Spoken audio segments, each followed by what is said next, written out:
Hello everyone, welcome back to Crypto Cash. Thank you very much for joining me here. I hope you're having an amazing day. We're taking a quick look here again at Bitcoin, seeing what's up with this guy. I mean, obviously we are retesting that 26,600 range. We talked yesterday about the simple moving average 50, kind of hanging out in that range there. Potential support, you let me know. Comment below. Let me know if you think the 50 is going to hold. Again, this is not the only thing that's helping us out here, but is really the only consolation. Everything else looks truly bearish. So we'll talk about that and much more.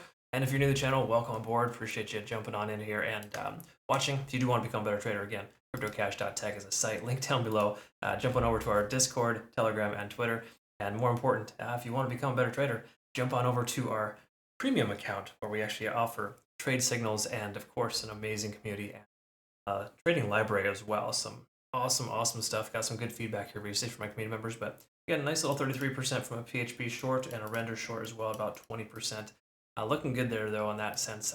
I think we're still poised to hit multiple targets in both those trades, especially with Bitcoin kind of being on the struggle bus here. Last but not least, quick little update and intro for you, just so you know too. If you have been watching, essentially what you want to pay attention to is a new affiliation that we have, because again, we have BingX for our US members here for trading, but we want to make sure there's more options because some folks may not be like your fancy, right? So we got a new exchange coming on board here for our groups here, our community there, and I'm just waiting on the approval for some of those bonuses that we can offer you as a registration. So just know I'll get more information here soon, but that is on the horizon.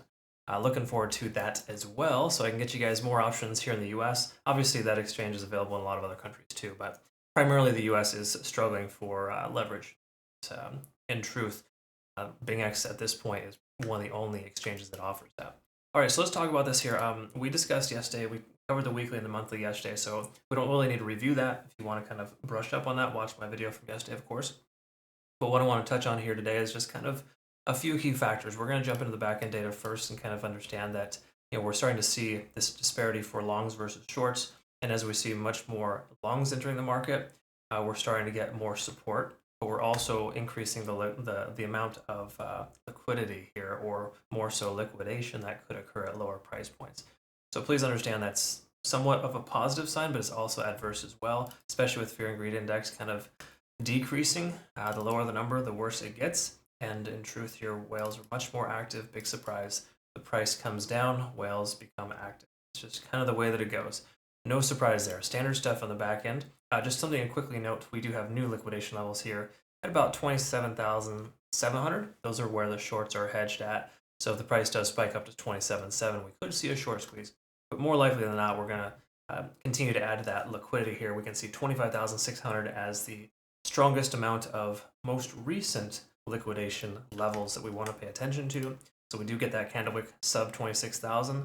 Those things are going to start firing. It's going to be bad news. So taking a look at longs here, let's go ahead and see where the longs are leveraged here for our most recent positions. This is the last 12 hours. In the last 12 hours, we see the most amount of longs, unfortunately, hedged at about 26,800. So they kind of got in right here. It doesn't make a ton of sense, of course. We did establish a slightly higher high, but that's about it. Not a lot of confirming factors. So unfortunately, the late longs here are so far underwater. Shorts are equally as leveraged, though. They're right there at the same exact point, 26,800, currently in the green at 26.6. It's not massive profits, but larger leverage, it could be beneficial there. Now let's quickly take a look here just at the last 7 days for our liquidation levels and kind of just get perspective on where we're at here. We can see there is getting more and more. If you look in the last just 7 days alone, last week we have more liquidation potential, roughly $100,000 or 100,000 positions rather in liquidation up here at about 28,300. So that is a higher point. We do have a little bit of liquidation here at about 26,400 that hasn't been swept yet. But truth is that's really only the last 7 days. If we do look at the last month again, this does kind of paint the unfortunate picture here that we are looking at a ton of liquidation at about the 26,000, 25.8 range. So between 25 and 26,000, again, we have the most amount of liquidation potential. Just keep in mind, where there's much more liquidation adding at the 29,000 mark. So, as the shorts continue to get heavier and heavier, the more likely that is to get swept as well. So my anticipation is that the 25, 26 range they might sweep that for the liquidity and then just turn the price right back around. So I again have limit orders at pretty much every $500 mark on the way down. And as the price gets lower, I have a higher amount I'm trying to buy. So right now at 26,600, that is one of my entry targets, but 25,000, 26,000, 25,500, those are all areas of opportunity as well. So again, it's just nice to be able to get filled. Like just for example, last time I got filled at like 24,000 when we wicked all the way down. It was super nice to be able to get that.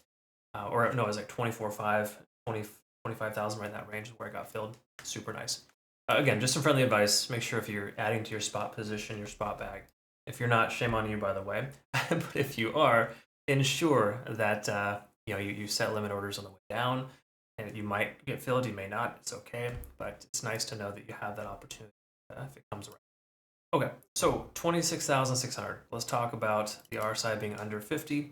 That officially closed below 50 yesterday, of course. Big surprise. Money flow index is coming out of the coin here. As money flow index decreases, we're also starting to see some other things here. So let's take a quick look at Bitcoin dominance. What's interesting about this, we got Bitcoin dominance kind of making a stand here. In other words, it's not coming down much lower, but the price of Bitcoin is coming down. Seems kind of strange, right? Well, how can it still remain dominant when the price is coming out? Well, the truth is a lot of money is being put into Tether, and it's just kind of waiting there. And with Bitcoin dominance increasing, that it implies that we're seeing a lot more redness across the market, where a lot of altcoins are suffering. Okay? So most of it is just the fact that money is coming out of altcoins, and Bitcoin is essentially increasing in dominance, but also decreasing in value. It's a unique phenomenon that occurs, but it certainly happens all the time. Okay, so that said, let's go ahead and talk a little bit about a few other factors. Let's talk about the volume here, and just recognize once again in the most recent time frame, 26,000 strong volume support. Okay, typically that should hold as a support level. So the price comes down to that level. A lot of folks I know are considering long positions at that point. It's not a terrible idea to go ahead and consider a long at that level. Again, we got a lot of support there. You do got to recognize though, if we zoom out just a little bit here, that the volume profile does change. You can see there's comparatively, there's really very little volume at 26,000 if you look back within the last, just say 4 or 5 months. Or no, correction, I'm sorry.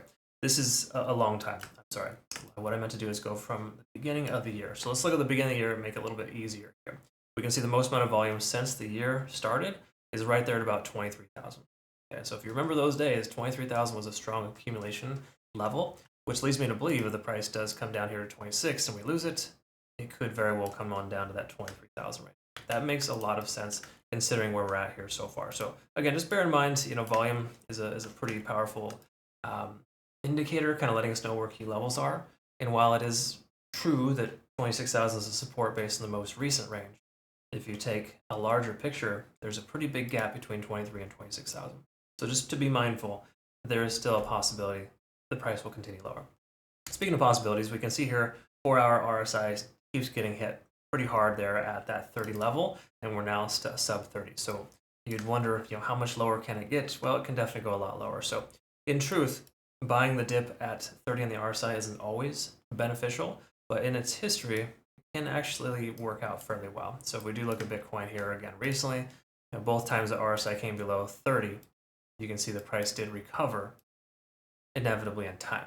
It didn't happen right away in some cases, but it does happen eventually. So again, heaven forbid the price continues lower. There is strong potential that the price will return. Keep in mind too, this is October as well, considered to be a green, second strongest green month of the year on average for Bitcoin. Doesn't mean it's going to happen this year, but it does imply that we could very well see a strong rally near month end to recover some of those losses. Okay. So let's take a quick look at liquidity and see kind of what's going on here. When we look at liquidity, we can see fair value gap is effectively, we're increasing more gaps above the current price point. But that's good to the upside for filling those gaps, but it does imply that we could very well see these lower gaps get filled too. There's a pretty big one between 25.2 and 25.6. So it would make total sense for the price just to wick down and bounce up. It's a very common characteristic in trading. So again, I think it's best for us to anticipate and expect worst case scenario. Right now, there's no doubt about it. We are absolutely in bear town. Okay? We're underneath the 200 SMA now. The 20 is working its way down to 50 as well. These are all considered to be resistance levels now that we are below them. Okay? So just keep in mind, we're in a position right now where the price action will likely have trouble getting past that 27,000 mark. Okay? All right, taking one last look here at the hourly, and we'll call it a day for you guys. And gals, thank you so much for watching this far. If you have, take a look at Hoka Cloud. Basically telling us here that if you have a short position open, you may want to consider trimming your position, but also considering here the fact that we're below the cloud, not a great buying spot. Okay. So again, taking a long position right now is not necessarily the best idea. It's best to consider waiting. I would recommend, kind of waiting on the sidelines here. Patience is probably the best medicine here.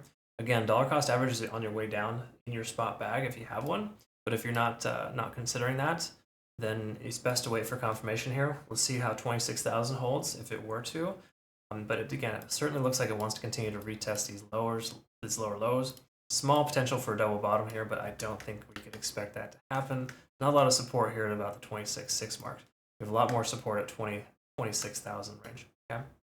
So my speculation is we're going to see 26,000 retested here in the relative near future. If we do that and we break below, we can expect the worst and hope for the best, right?